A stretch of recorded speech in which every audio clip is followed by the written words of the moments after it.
satisfaction that you'll find in life is in the pursuit of the knowledge of God. Yeah, that's good.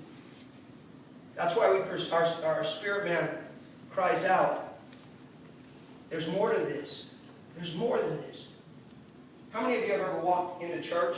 Good service, doesn't matter who's preaching, doesn't matter who's singing, it was good service, and you feel God, and all of a sudden you leave and you're still hungry. You ever been there?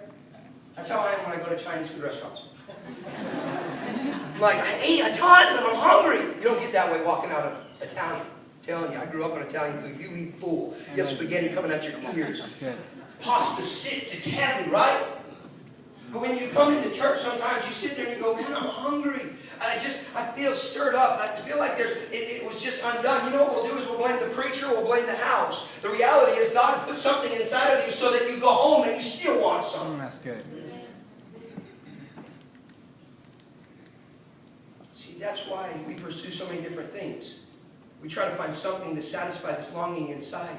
We pursue relationships, jobs, recreation, money, and friends, anything that will fill this emptiness inside. But see, companionship is surface deep, while communion is internal. God does not just want to be your companion. The deep of God is calling out to the deep of us. Psalms 42, verse 7. Deep calls unto deep. You know what I can safely say, according to Scripture? God's not looking for a girlfriend. He's looking for a bride.